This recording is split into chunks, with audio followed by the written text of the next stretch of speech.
All right, we back. Episode 3 of 100 Simple Life Truths.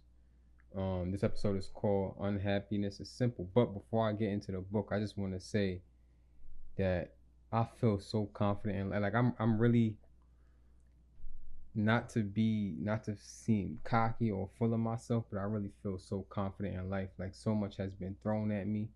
So much has been going on in the last couple, I say, weeks or so, and like right now the vision that I have, everything just really just fell into place and I feel unstoppable. It's crazy how life could just go. I feel like completely unstoppable. So I'm about to get into the book. You already know what's about to happen. I'm gonna read, give my thoughts, and we're gonna go from there. So it says unhappiness is simple when the picture in your head doesn't match the pit. Unhappiness is simply when the picture in your head doesn't match the picture in front of you. Some folks aren't happy because they don't have what they want. They aren't where they wish to be. Some just feel horrible about themselves. Maybe you're comparing yourself to others or a former version of themselves. Either way, the simple equation is the mismatch of how you want it with how it is. True. I think that's self explanatory. Don't really have to explain that. Most people are unhappy because they have a vision and the vision isn't panning out the way they expected it to, or they lose focus on the vision, or the life that they expected isn't the life that they currently live in. So yeah, it's unhappiness is it comes. Happiness and unhappiness are both fleeting feelings. If you find yourself to be unhappy for too long, then you need to do something to get out of that. And if you feel too happy for too long, um embrace it. It goes on to say how you want it isn't set in stone. Most of us have wanted something for a long time and once received realize that realize it wasn't all that, and what we had popped into our mind was an inflated sense of euphoria or contentment. Wanting less will definitely make you happier than getting more. Hmm. So how I interpret that is like you can say someone that wants to buy, they want to go and get a car, or they want to buy, they want their dream car, and then once they get their dream car, they realize that the car isn't all that, and it's just like, okay, then now they come up with another goal, or they get another dream car because they have already obtained that, and now it wasn't exactly what they thought it was. Like the grass wasn't greener on the other side, so to speak. That's how I interpret that part. Um, all right. It goes on to say how it is isn't set in stone either. We see what we choose. Most of the improvements I've made in my life this past year came from tweaking the way I saw the things that were always around me. I stopped seeing my mistakes as failures, but rather valuable or expensive lessons. Roadblocks become speed bumps and hurdles. Reasons to quit become reasons to adapt.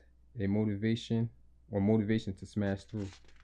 That I can agree with. Like this past year for me has been, I don't know. I don't know how this past year has been. It's been way more ups than downs. I'm up right now, so I can't complain. Let's not get into twisting. I'm not Zen, Buddha baby. Belly aching is still an art. Belly aching is still an art to me, and I complain about things that make first world problems look legit. I do, however, only give myself about 10 minutes to be sad panda before I move forward.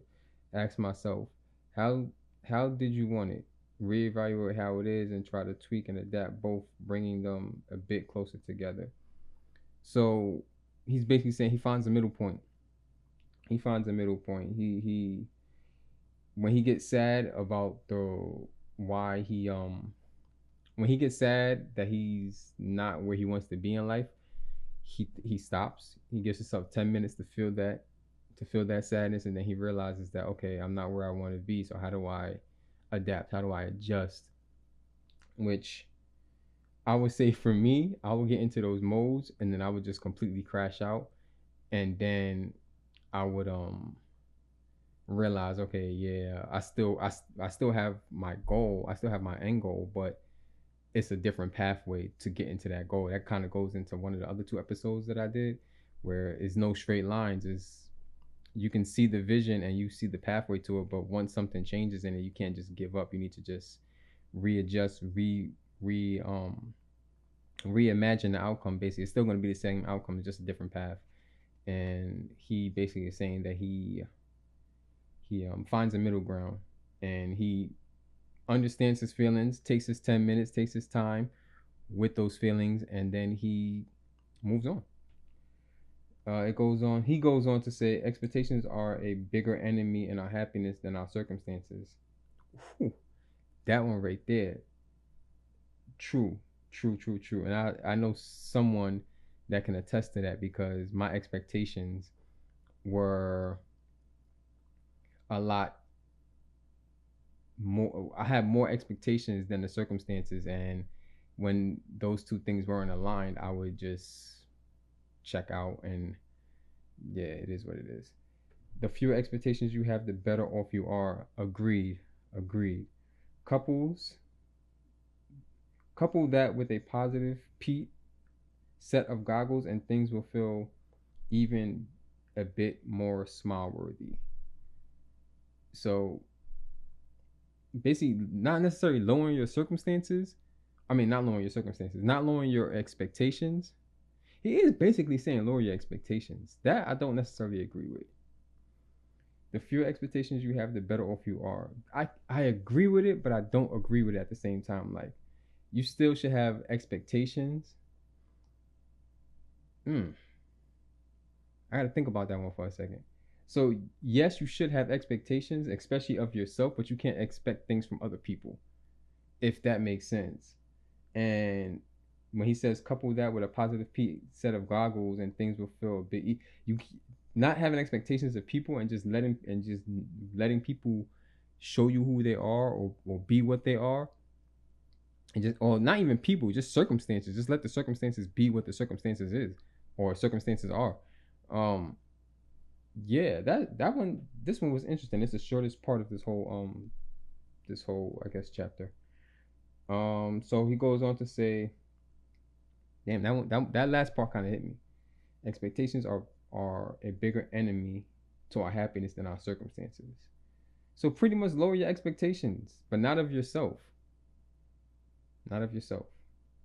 It's also important to remember that everlasting happiness is a contempt only promised by preachers and infomercials. See, I said that earlier. When you're sad, you gotta find. When you're sad for too long, you need to find a way to fix that. And when you're happy for too long, you need to embrace it and understand that, just embrace it.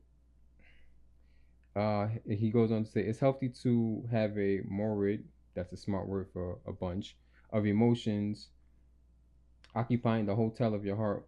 Welcome them all in, experience them the way they're meant to be, and just clean up afterwards. So basically, allow yourself to feel, just like he said in the previous part, just allow yourself to feel whatever you're feeling, and just once those feelings are gone, make sure you clean up. That's dope. That's dope.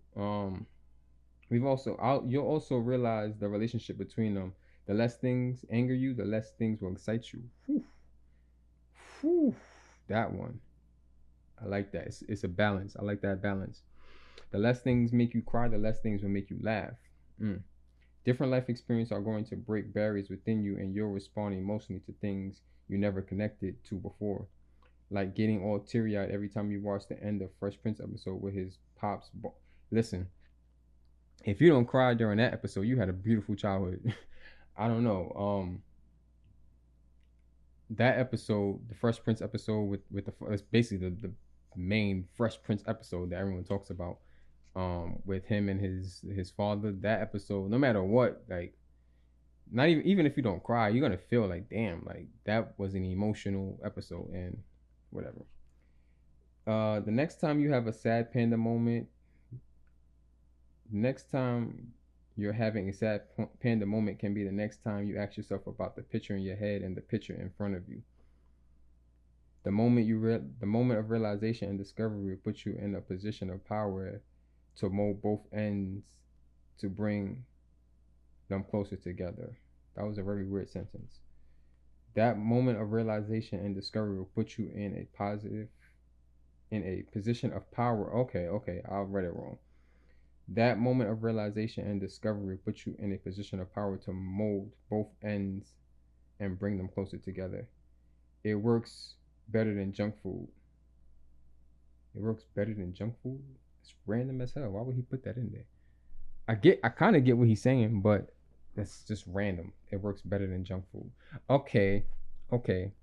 He means like when people get sad and they go and eat a tub of ice cream, or they just like eat themselves to death. Basically, makes sense. So realizing where you are in life relative to what your goals are, and sitting with that and being with that is better than just wallowing in your sadness and binge eating, which is what's that, gluttony, I believe.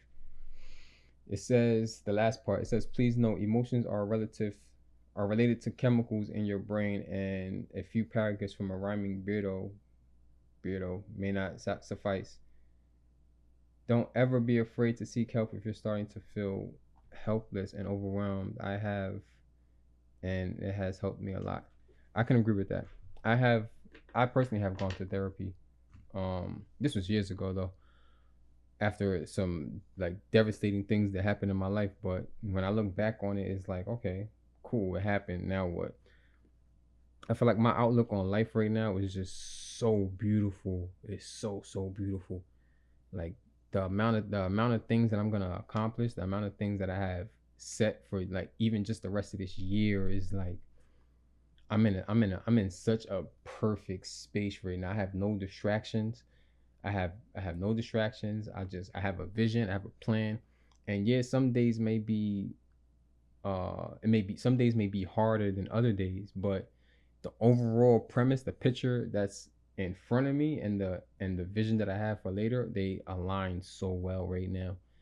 So I can't, I'm not gonna say I'm happy, because you know what I mean. Happiness is a fleeting feeling. Some days I'm happy, some days I'm like, damn.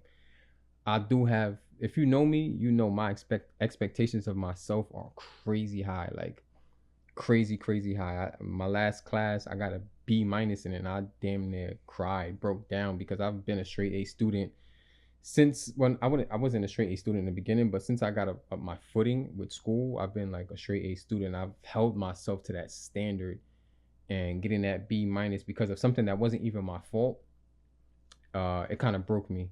It kind of broke me. But overall, basically what that one is saying is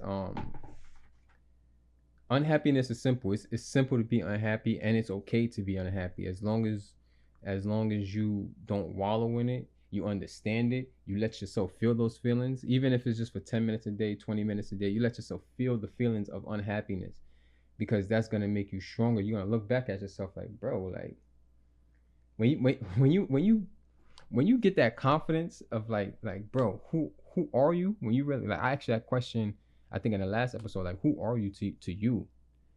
And for me, I've always had this confidence about myself where it's like I can't be touched. And I've taken losses, and I've got my wins as well. But even after the losses, I just look back like, it's me. Like I'm really I'm really that guy. And it's not no cocky thing, because I feel like everybody should have this self-confidence in themselves. And it just, sometimes it takes time to build up, and sometimes you can have the confidence and you might fall, you might burn, so then you lose the confidence, or you start to question yourself. But at the end of the day, you already know who you are. Like I walk in this world, not saying without a care, but I walk in this world with like nothing could really affect me, because at the end of the day, I already know what my goals are. And if you know me, you know what my goals are. Finish school, and I got a bunch of side quests that I'm doing, like, and it's crazy because a lot of people, have told me that they look up to me, and sometimes I sit back and I'm like, why do you look up to me? Like, and then that gives me another reason, another purpose to like continue on with what my path is, because um even though there's a lot of people that's against me, that don't want to see me succeed, it's a lot of people that's just behind me that just want to see me succeed, and they there even when I fail. I got a nice core group of people that even when I fail, they right there, and they gonna tell me like, listen, you failed, bro, and what you gonna do about it now? It's like having honest people around you that you could go to, not even like a therapist, just somebody that you could go to, and they already know, or they can already read you, and it goes the same way. Like the people that's in my core, they already know I'm with them until death. Like having those core people is essential. Is essential. I think I might be done with this episode. I had a little hiccup in the last episode. The audio, I feel like the audio wasn't all of that. I found a different way to do the audio, so I think this one might sound better. Not too sure. I haven't edited it yet, obviously, so no promises. If it sound bad, just click off the video. All right, bye.